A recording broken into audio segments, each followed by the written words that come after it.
News.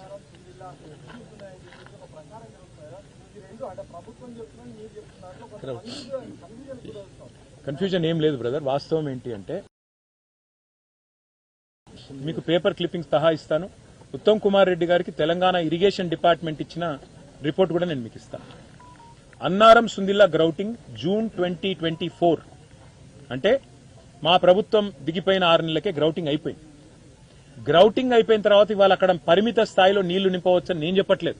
నిన్న మొన్న Telangana retired engineers రాసిన లేఖలో వాళ్ళు చెప్పారు ఫుల్ కెపాసిటీ కాకపోయినా పరిమిత స్థాయిలో నీళ్లు నింపి లిఫ్ట్ చేసుకోవచ్చు.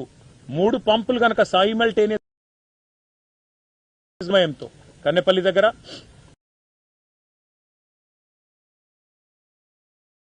మనం కంకరెంట్ గా సైమల్టేనియస్ గా ఆపరేట్ చేస్తే పరిమిత సంఖ్యలో నీళ్లు నింపుకుంటూ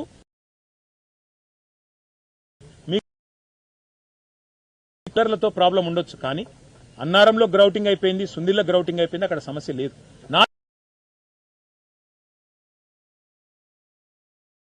T4 గ్రౌటింగ్ అయిపోయింది అని చెప్పి ఉత్తమ్ కుమార్ రెడ్డి గారికి ఇంజనీరింగ్ విభాగం వెళ్లి రిపోర్ట్ ఇచ్చింది. కావాలంటే నేను కూడా ఇప్పుడు సోషల్ మీడియాలో పెడతా, మీరు చూసుకోవచ్చు నేను అబద్ధం చెప్పినట్టయితే. రెండవది ఎల్లంపల్లి కాడికి నుంచి పైకి సిస్టమ్ అంతా ఇంటాక్ట్ ఉంది, ఏ ఇబ్బంది లేదు. కాబట్టి ఇవాళ అడ్డం వస్తున్నదల్లా అహం. రేవంత్ రెడ్డి ఈగో దెబ్బతిన్నది. తప్పు ఒప్పుకోవడానికి ఆయనకి ఈగో అడ్డం వస్తున్నది. ఏంటి తప్పు?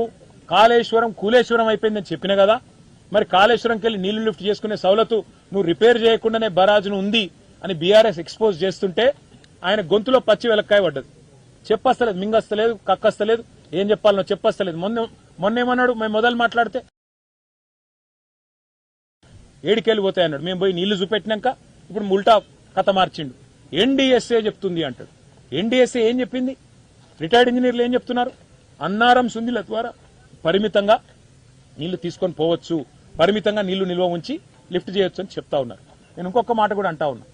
ఇవాళ కేంద్ర మంత్రి ఇక్కడ ఉన్నారు, బండి సంజయ్ గారు. నేను వారిని కూడా అడుగుతా ఉన్నా, ఈ ఎన్డీఎస్ఏ ఏంటిది? ఎన్డీఎస్ఏ అది ఎన్డీఎస్ఏ రిపోర్టా, ఎన్డీఏ రిపోర్టా? అది నాకు తెలియక అడుగుతా ఉన్నా. అరే మీరు మేడిగడ్డ ఏదో కుంగింది అని కాంగ్రెస్ వాళ్ళు అనగానే 2 రోజులనే రిపోర్ట్ ఇచ్చింది ఎన్డీఎస్ఏ. ఏది? అక్టోబర్ 2023లో విత్ ఇన్ 48 hours రిపోర్ట్ ఇచ్చింది బ్రదర్. అసలు నీళ్లలో కాలు పెట్టలే, 1 మీటర్ పెట్టలే, కిందికి పోయి చూడలే, సాయిల్ టెస్టింగ్ చేయలే. విత్ ఇన్ 48 hours హడావుడిగా కాంగ్రెస్ వాళ్ళు దున్నపో తినిందంటే బీజేపీ వాళ్ళు దుడ్డెని కట్టేయమన్నట్టు రిపోర్ట్ ఇచ్చింది. ఇచ్చినాక ఎన్డీఎస్ఏ రిపోర్ట్ ప్రాథమిక నివేదిక ఇచ్చినాక తదుపరి నివేదిక ఏమిస్తారు? ఆటోమేటిక్ గా మొదటి ఇచ్చిన నివేదికను కరాబరేట్ చేసుకుంటూ దాన్ని సమర్థించుకుంటూ అబద్దానికి మళ్ళీ 100 అబద్దాలు జోడించి ఇంకో అబద్ధ నివేదిక తయారు చేసి రాష్ట్ర ప్రభుత్వానికి ఇచ్చింది. ఆ రాష్ట్ర ప్రభుత్వం ఇలా ఆ శిఖండి లాంటి నివేదికను అడ్డం పెట్టుకుని, బీజేపీని అడ్డం పెట్టుకుని, బీజేపీ ఇచ్చిన నివేదికను అడ్డం పెట్టుకుని డ్రామా చేస్తున్నది. ఎన్డీఎస్ఏ చెప్పేదాకా మేము చేయమంటున్నది. నేను అడుగుతా ఉన్నా బ్రదర్, ఇదే ఎన్డీఎస్ఏ చైర్మన్ గా ఉన్న వ్యక్తి ఆయన ఆధ్వర్యంలో కడుతున్నారు పోలవరం ప్రాజెక్టు. పోలవరం ప్రాజెక్టు 3 సార్లు కొట్టుకపోయింది. ఇప్పటికీ వీళ్ళు కడుతున్న అందమైన ప్రాజెక్టు అక్కడ మాత్రం ఎన్డీఎస్ఏ పోదు. తెలంగాణలో రేవంత్ రెడ్డి ప్రభుత్వం వచ్చినాక ఎస్ఎల్బీసీ టన్నల్ కుప్పగూలింది, 8 మంది చచ్చిపోయిన వర్కర్లు. అక్కడికి ఎన్డీఎస్ఏ పోదు. సుంకిశాల రిటైనింగ్ వాల్ కూలిపోతుంది, 150 కోట్ల నష్టం వస్తుంది, అక్కడికి ఎన్డీఎస్ఏ పోదు. అట్లాగే పెద్దవాగు ప్రాజెక్టు కొట్టుకపోతుంది, అక్కడికి ఎన్డీఎస్ఏ పోదు. వట్టెం పంప్ హౌస్ మునిగిపోతుంది రేవంత్ రెడ్డి వచ్చినాక, అక్కడికి పోదు. సొరంగం కూలిపోయినా బీజేపీ స్పందించదు.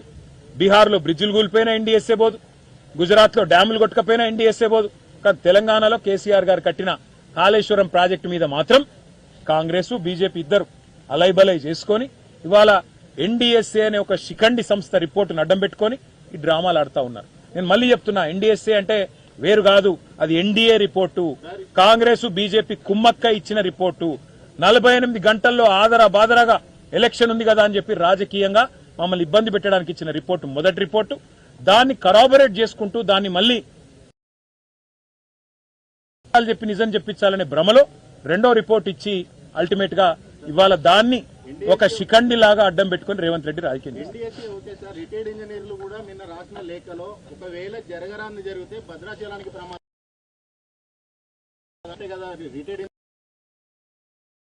డ్యామే లేదు అక్కడ. అదే తమ్ముడు, అక్కడెక్కడ డ్యామే లేదు. ఫస్ట్ ఆఫ్ ఆల్ 3 బ్యారేజీలు ఉన్నాయి. ఆ బ్యారేజీలలో కూడా నేను చెప్పేది ఏంటంటే, నేనైనా మీరైనా ఎవరైనా చెప్పు, ఇవాళ అక్కడ ప్రవహిస్తున్నది 1,00,000 క్యూసెక్కులు. 1,00,000 క్యూసెక్కులు అంటే 9 టీఎంసీ. మీరు అన్నదే నిజం అనుకుందాం ఒక్క నిమిషం. ఇదే కన్నెపల్లి పంప్ హౌస్ దగ్గర క్యూసెక్కుల వరద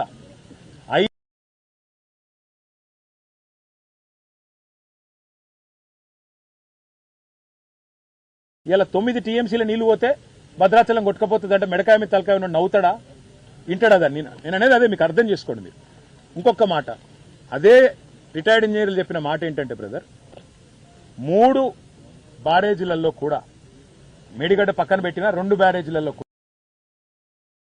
కూడా కన్కరెంట్ గా సైమల్టేనియస్ గా నడిపితే, సమన్వయంతో నడిపితే వెంటనే నీళ్లు పరిమిత స్థాయిలో అన్న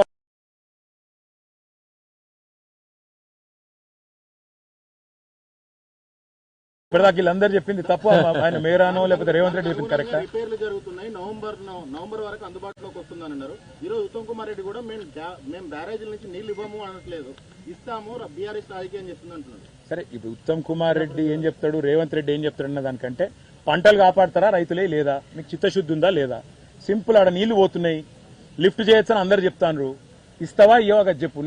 నీకు రైతుల పట్ల నీ కమిట్మెంట్ ఏందో రాష్ట్రానికి ఆల్రెడీ తెలిసిపోయింది. 6 సార్లు రైతు బంద్ వేయాలి రేవంత్ రెడ్డి ఇప్పటికి వచ్చినాక, 4 సార్లు ఎగ్గొట్టిండు. మొదటిసారి అప్పుడు కేసీఆర్ గారు కూడబెట్టి పెడితే దాన్ని ఆపిండు, ఎలక్షన్ కమిషన్ ఉత్తరం రాసి ఎలక్షన్ అయిపోయినాక అదే ఇచ్చిండు. నిన్న ఒక్కసారి ఏదో ఇచ్చినట్టున్నాడు తప్ప ఇప్పటి వరకు 4 సార్లు రైతు బంద్ ఎగ్గొట్టిండు. ఇక రైతుల మీద ఆయనకి ఏం ప్రేమ ఉందో అందరికీ ఎరక. ఇవాళ నేను సిరిసిల్లలో తిరుగుతుంటే రైతులు వచ్చి చెప్తున్నారు, అన్న మోటార్లు కాలిపోతున్నాయి, మాకు ఇదివరకు ఎన్నడూ లేని పరిస్థితి మళ్ళీ వచ్చింది, చెరువులు ఎండిపోయినాయి. అంటే ఇవాళ పరిస్థితి ఏంది బ్రదర్ అంటే, వాస్తవం మాట్లాడాలంటే రాష్ట్ర రైతాంగం మొత్తం ఇవాళ ఒక నిరాశాజనకమైన వాతావరణంలో ఉంది. మా భయం మళ్ళీ ఎక్కడ తగ్గిపోయిన ఆత్మహత్యలు మళ్ళీ ఎక్కడ పెడతాయని మా భయం. ఒకనాడు మహారాష్ట్ర తర్వాత highest number of suicides, farmer suicides తెలంగాణలో ఉండే. మా ప్రభుత్వంలో lowest number of suicides in the country Telangana. ఇలా మళ్ళీ ఎక్కడ అదే దరిద్రం మళ్ళీ వస్తుందో అని మా భయం. రాజకీయాలు 6 నెలల ముందు మాట్లాడదాం, ప్రజలు ఎవరు కోట్లేస్తే వాళ్ళు గెలుస్తారు. ఇవాళ మేము మాట్లాడుతున్నది ఒక సిస్టమ్, ఒక ప్రాజెక్ట్ ఏదైతే మనం ప్రపంచంలోనే అతిపెద్ద లిఫ్ట్ ఇరిగేషన్ ప్రాజెక్ట్ బీఆర్ఎస్ ప్రభుత్వం 4 ఏళ్లలో కట్టిందో. అయ్యా ఇప్పుడు భాస్కర్ గారు ఒక మాట చెప్పినావు, నువ్వు ఇల్లు కట్టుకున్నావు, ఇల్లు కట్టుకుంటే ఎక్కడో చిన్న కురుస్తాను, ఇల్లు చదువుకుంటావా లేదా మొత్తం కూలగొడతావా? కామన్ సెన్స్ కదా. ఇల్లు కట్టినావు, మంచి మేస్త్రిని పెట్టినావు, ఉరుస్తుంది తర్వాత అయినా సరే ఉరిసింది, ఏం చేస్తావు? ఇల్లు కూడా కొడతావా మొత్తం? బుద్ధున్నోడైతే అలా పోయి ఒక అర్రలో ఉండి ఇంకో అర్ర మంచిగా చదువుకొని సామాన్లన్నీ షిఫ్ట్ చేసుకొని చదువుకుంటారు. ఈయన ఏం చేస్తాడు? మొత్తం ఇల్లు కూడా కొట్టే చక్కర్లు ఉన్నాడు. మేము రైతులకు అదే చెప్తున్నాం. చిన్న పర్రె వచ్చింది ఒక దగ్గర, దాన్ని అవసరమే లేకుండా, బ్యారేజ్ అవసరమే లేకుండా నీళ్లు లిఫ్ట్ చేయొచ్చు అని చెప్తుంటే కాదు కూడదు, నేను నా ఒక్కనికే తెలివి ఉంది, ఎవరికేం తెలియదు. ఇక ఆయనకు ఆ షాబాద్ సైకోకి ఏం తేడా ఉంది? మరి ఇద్దరు ఒకటే కదా.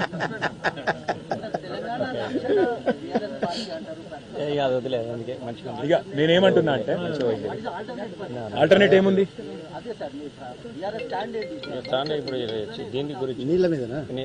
మా నాయకుడు కేసీఆర్ గారు ఏమన్నారంటే, మీరు ప్రతిపక్షంలో ఉన్నారు, తొందరపడకండి, అల్టిమేట్ గా రైతుల ప్రయోజనాలు ముఖ్యము కాబట్టి మీరు జాగ్రత్తగా మనం ఆలోచించి పార్టీగా ఒక నిర్ణయం తీసుకుందాం, తొందరపడి మీరేమి హడావుడిగా చేయకండి, ఎందుకంటే ఇది రాజకీయ రభస కాదు, రైతులకు వాళ్ళ గోస చూసి